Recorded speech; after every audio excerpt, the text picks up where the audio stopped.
Salve, salve, nobres poltronautas! Estamos começando mais um vídeo especial para você aqui do Poltronaverso e hoje, Bracaco, depois de ter passado todo o hype, depois da gente ter assistido umas trocentas vezes este filme, nós vamos agora comentar com um pouco menos de, como é que a gente pode dizer, de calor no coração, podemos falar assim? Acho que não, né? Porque esse filme não vai tirar esse calor do coração nosso, né, cara? Depois de ter assistido esse filme com um pouquinho mais de calma, um pouquinho mais de cuidado, a gente agora vai comentar coisas que nós gostamos neste filme. Depois da vinheta.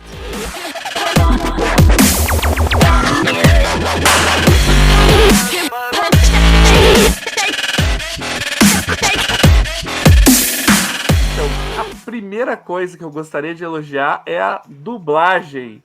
Todo mundo sabe que eu sou fã da dublagem brasileira, de filmes dublados, né?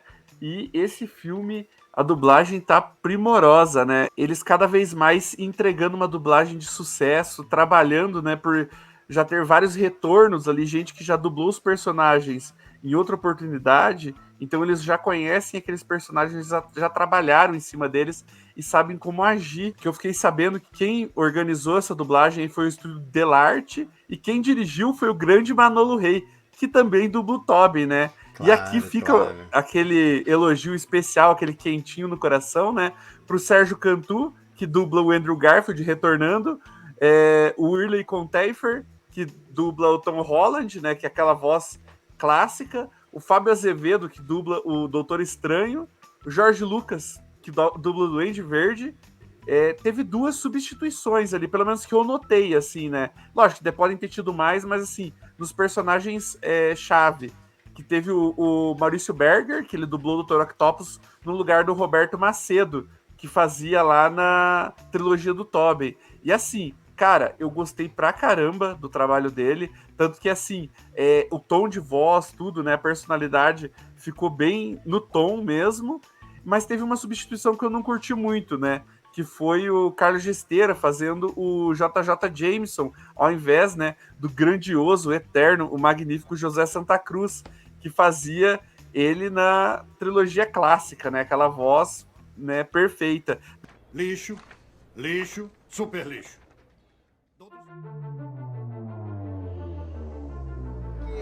O trabalho que eles fizeram para juntar todos esses vilões em um único filme foi sensacional. E aqui, uma estrela, olha, eu acho que uma não, 10 estrelas vai para a atuação do William Dafoe. Meu caneco, cara. Meu Deus. Esse cara tá absurdo nesse filme, não é?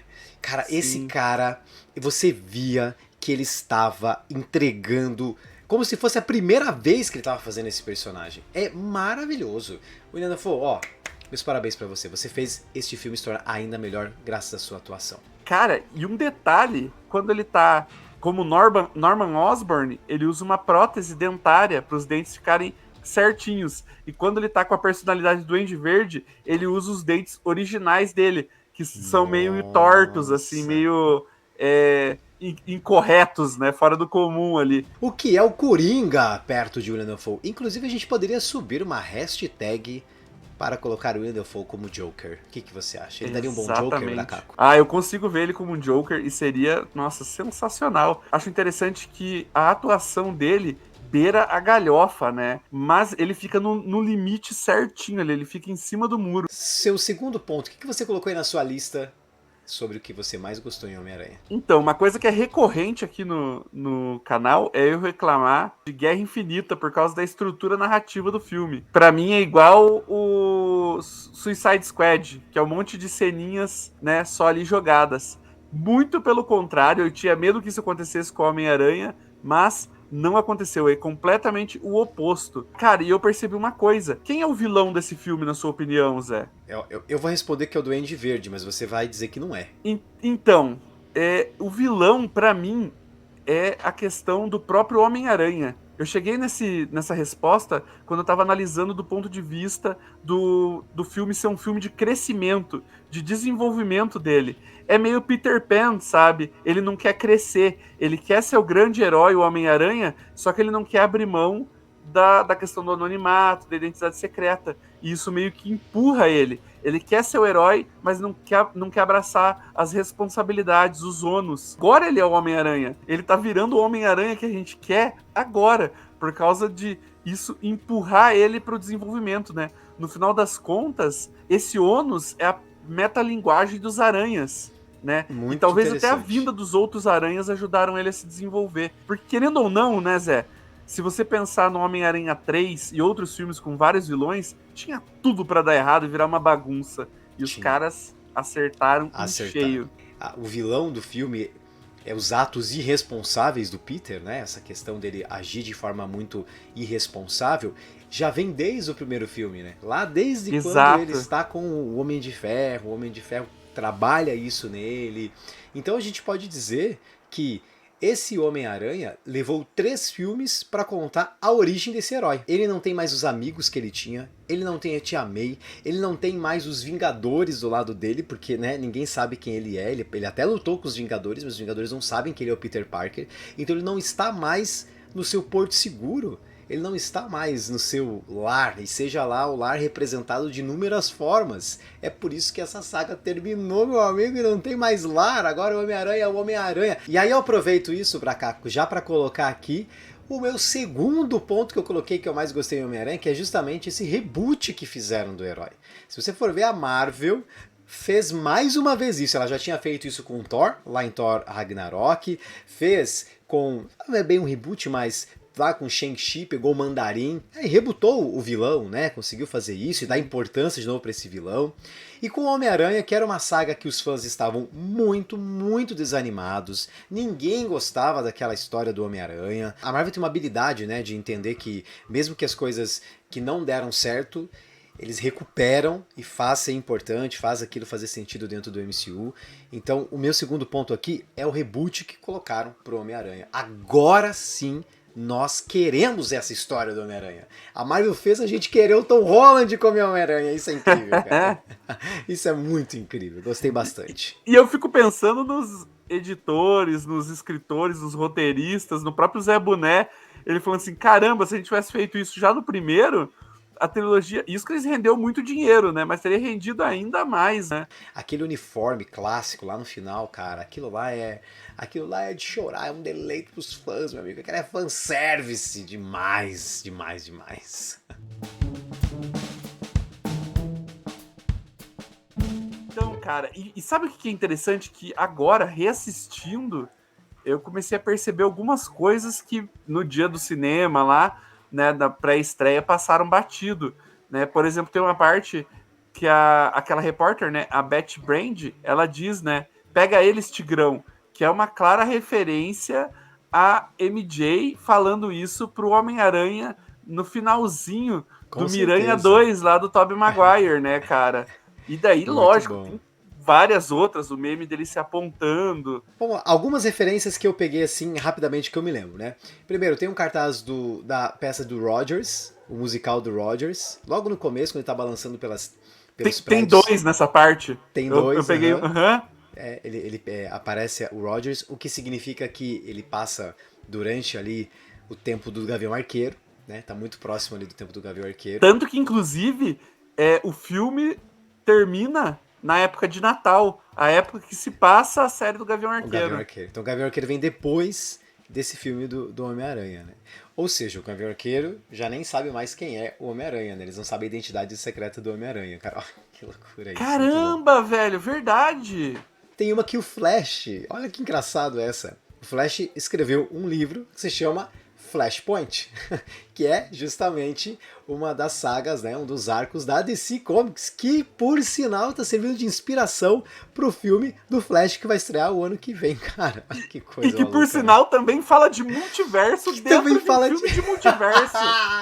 Muito Caramba. bom isso, cara. E o Flash, ele é campeão em fazer referência por questão do nome dele. Porque no primeiro filme tem uma parte que a professora fala, Flash, não adianta você ser sempre o mais rápido se você está errado, né? Nossa. Falando também do Flash ser o mais rápido. Caramba, Exatamente. muito bom. Cara, enfim, tem muitas e muitas referências aí que aparecem nesse filme. A gente tem que assistir com mais calma pra pegar todas elas.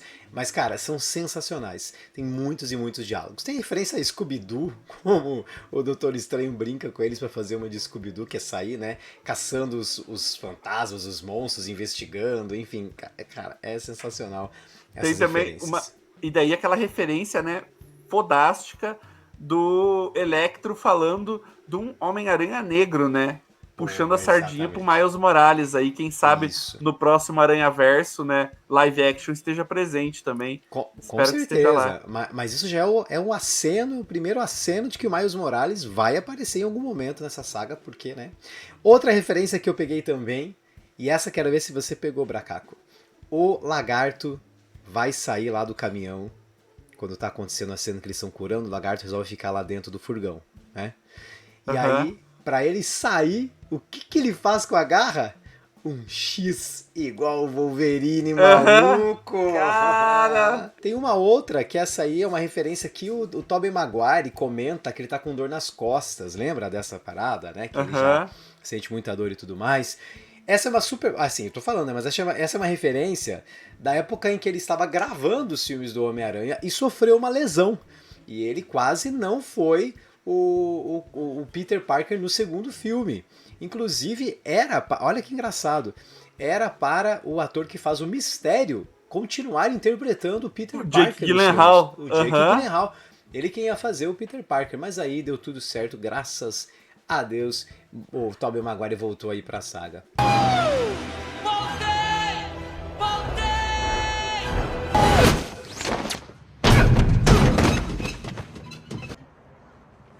Me quebrei.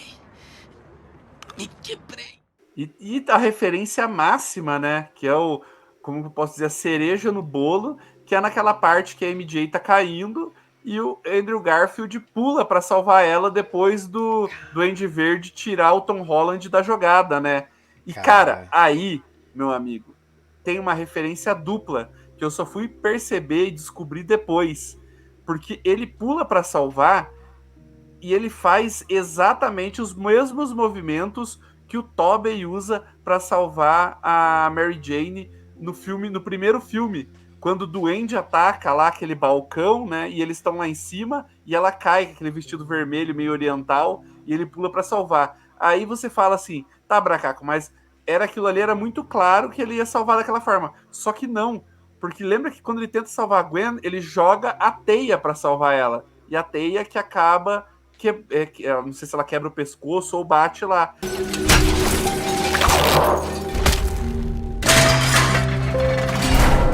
E dessa vez não. Tanto que se você colocar uma cena uma do lado da outra, o Tobey salvando a MJ e ele salvando a Michelle Jones, ele faz exatamente os mesmos movimentos, a virada, o pouso, tudo mais, como se ele tivesse aprendido. Que cena dramática. Muito dramática. O Andrew chora nessa cena, velho. O Peter do Andrew chora nessa cena. Ele vê que ele conseguiu salvar a Mary Jane daquele universo. Ele cumpriu esse dever, mano do céu. A redenção do Andrew Garfield. Inclusive, já que a gente tá falando de drama, eu queria colocar aqui meu terceiro ponto. O terceiro ponto que eu gostei neste filme é a maneira como eles trabalham o drama na história. Cara, tirando Guerra Infinita e Ultimato, que são filmes que tem várias cenas dramáticas, eu acho que esse daí do Spider-Man é um dos filmes mais dramáticos do MCU. E eles souberam trabalhar a morte da Tia May durante a cena do jeito muito, muito bom. Porque, primeiro, o planador acerta ela. Depois, a granada acerta. E aí você fala, cara, não, já era. E aí ela levanta e você fala, ufa, ainda bem, ela tá viva. E ela ainda faz uma piadinha, ela faz uma brincadeirinha. Uhum. Você fala, não, tá tudo certo. Mas não, cara, não tá tudo certo. E aquela cena vai crescendo, o Tom Holland vai crescendo, a Tia May vai crescendo na cena. Mano, até eles entregarem aquele momento absurdo, dramático. Eu assisti, na segunda vez que eu assisti o filme, eu fiquei ainda mais emocionado do que na primeira. Cara, é incrível, assim, uma atuação muito boa mesmo. A carga dramática que o filme traz é o meu terceiro ponto que eu coloquei aqui como uma parada que eu achei muito boa nesse filme. E é interessante, né, que no começo parece que ela tá falando que tá tudo bem pra tranquilizar o Peter, né? Que ela tá só falando pra ele não se preocupar. Mas na verdade eu acho que ela não percebeu que ela tava morrendo, porque tem que ter uma parte que ele encosta nela e tira a mão cheia de sangue.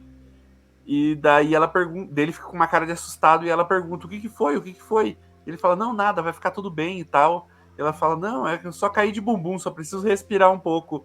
E na verdade ela foi pro saco. Meu amigo, meu amigo. E aí, cara, com grandes poderes vem grandes responsabilidades. É aquilo que a gente comentou em um dos pontos aqui, é a transformação do Peter. Isso tem que acontecer, independente do universo, alguém muito próximo do Peter vai morrer, e principalmente alguém que fala essa frase ou algo parecido com essa frase. Porém, Zé, eu gostaria que ela tivesse dito, pra mim ia ser a cereja do bolo se ela falasse: Peter, como diria seu tio, com grandes poderes vem grandes responsabilidades. Nossa, faz isso ia ser muito mais maluco, hein? Caramba, é verdade. E daí depois ia ter uma rima quando os três se encontrassem. Porque daí... o tio, né? Sempre o tio. Exatamente. Que fala isso. Ele ia perguntar: como vocês sabem disso? E o Andrew ia responder: tio Ben falava isso. Nossa, rapaz, isso ia ser muito doido. Isso ia ser maravilhoso, com certeza. Lembre-se, com grandes poderes vem grandes responsabilidades. Bracaco, é isso, né, meu amigo? Que filme sensacional. Eu assisti mais de uma vez e falo pra você, cara, não era só hype, não. É porque o filme é bom mesmo, é muito bom mesmo. É isso. Merece. Merece tudo que tá, toda a bilheteria que vai receber, vem muito mais por aí. Agora, pessoal, a gente conta com o teu apoio também. Inscreva-se aqui no canal, deixe o seu like e também o seu comentário se você quiser que a gente produza mais vídeos como esse daqui. Ajuda muito o canal a crescer. Beleza, Bracaco? É isso aí, meus queridos. Um forte abraço para todos vocês e a gente se encontra no próximo vídeo. Mas antes, Bracaco, cadê a poltrona, meu amigo? Cadê a poltrona? Está no multiverso. Olha, isso aí. Vamos lá.